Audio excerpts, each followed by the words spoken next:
noticed that? How the power that you use to do good, when you really look at it, on the other side of it can be really, really tricky. And really, really questionable. And have you ever noticed how some people want you to believe they're doing all good? And when you say, oh, but look more closely at all of the disasters you left in your wake.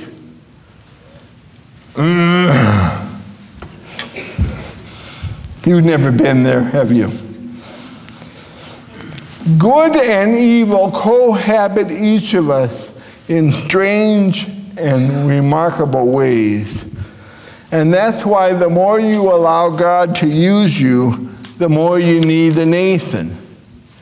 Number 2, a Nathan asks questions. When I was a child,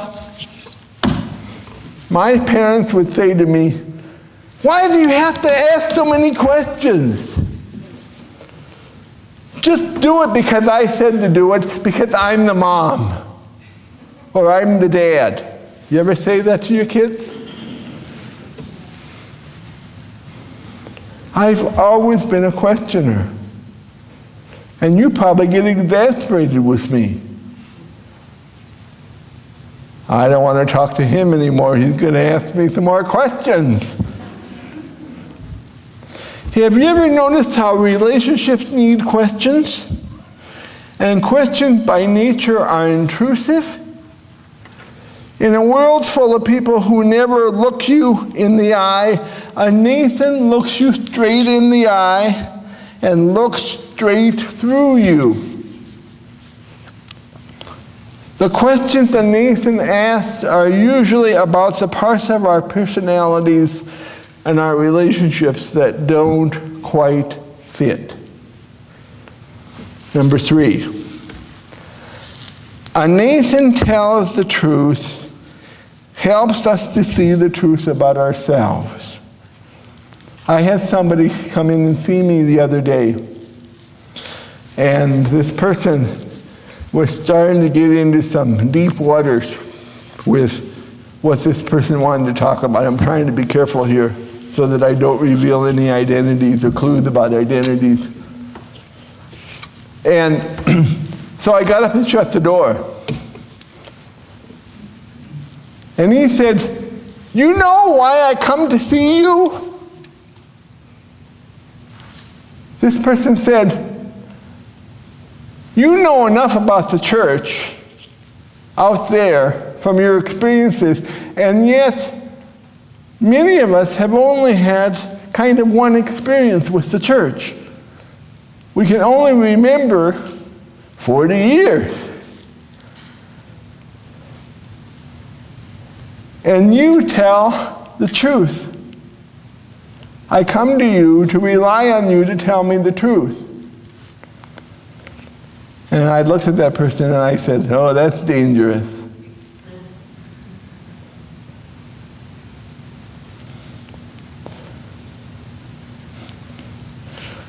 You know you've been picked and prodded by a Nathan when you leave an encounter smarting but thinking. There are kinder words that could have been said to me, but there aren't truer ones. This has nothing to do with love, folks. A Nathan loves you for who you are, but also sees you for what you can be. It was a week and a half after I arrived to begin my ministry here, and I was walking from my car in the back parking lot to my office. And I looked down as I approached the area close to the first step up from the blacktop to the passageway in front of the youth center. And there it was. A beautiful blue piece of paper caught my eye.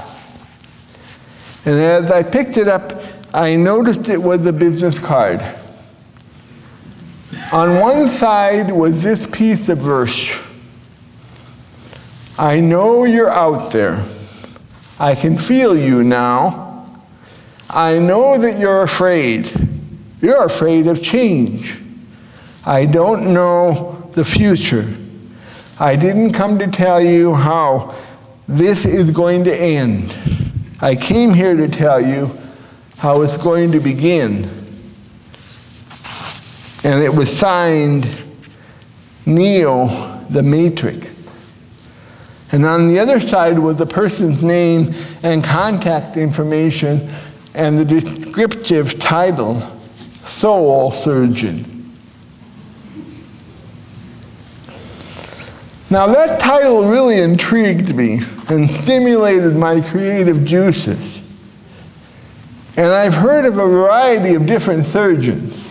A thoracic surgeon, a cardiovascular surgeon, an oral surgeon, a tree surgeon, an orthopedic surgeon, a cosmetic surgeon. But until I picked up that card, I had never come across a soul surgeon. A Nathan is a soul surgeon, healing the heart with a scalpel. Nathan is a prophet. Nathan is an editor. Nathan is a faithful friend. Nathan tells you things that are difficult to hear, that you don't want to hear, but will be good for you later. Nathan tells you difficult things about yourself and your relationships and your lives. I was in one local church, which shall forever remain nameless with all of you, as their pastor. And this local church had generations of conflict. They would always say, we want to grow. We want to grow. And yet, when I asked them where their own children were, or why their own grandchildren weren't in worship or in Sunday school, oh, those good-for-nothings, we wrote them off a long time ago.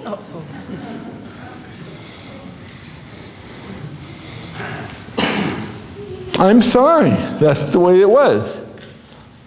I can't imagine that.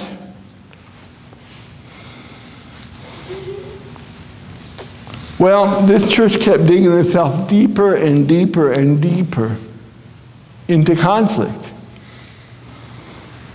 And I was doing the best I could to stay out of the middle.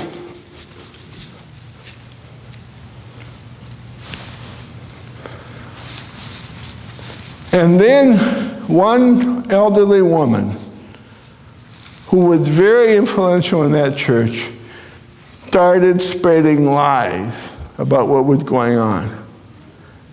And everybody started listening to her. And nobody would listen to any, they wouldn't even listen to me, least of all to me. So I went to one of her friends one day.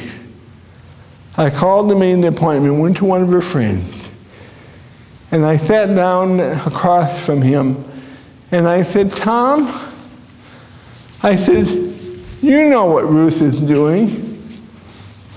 He said, he shook his head and he said, yeah, I know. He said, isn't that just awful? And then he said, I think she's losing it.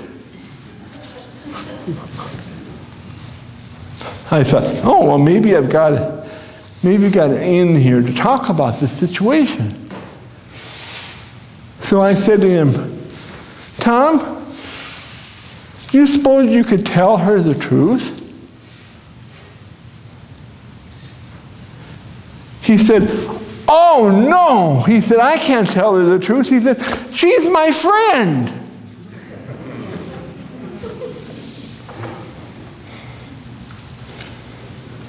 I said, really? Oh yeah, I just couldn't do that to her. She's my friend. What Ruth needed was a Nathan, not a Tom. And what that church needed was a Nathan, and not a Tom. I don't want to tell you any more stories about that church. But I tell you that so that you can see how this stuff works, or doesn't work, as the case may be.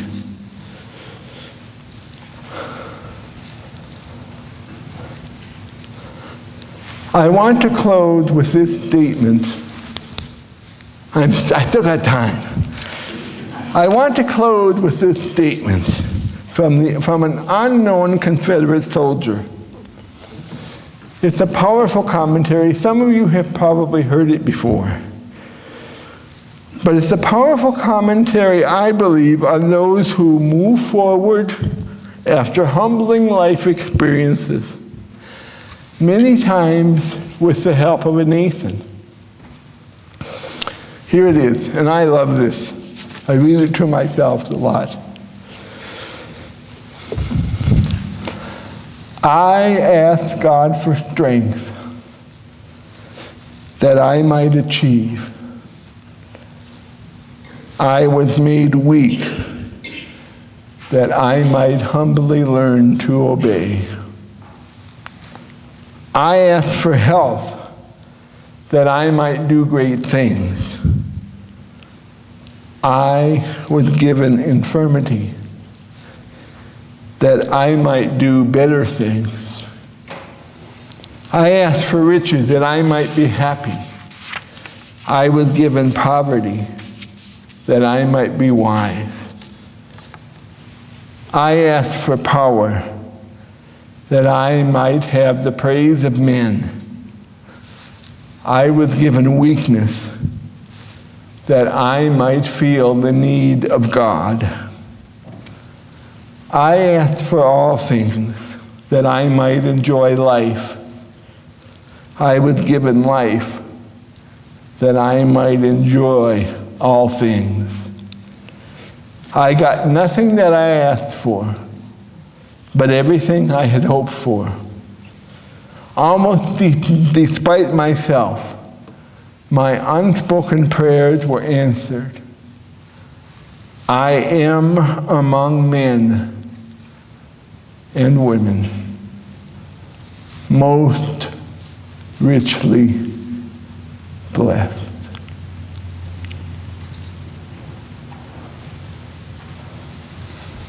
My friends, I call you my friends. I love you. I love this church. I don't get a chance to say that often enough. It is a great day to be alive. Thanks be to God. Amen.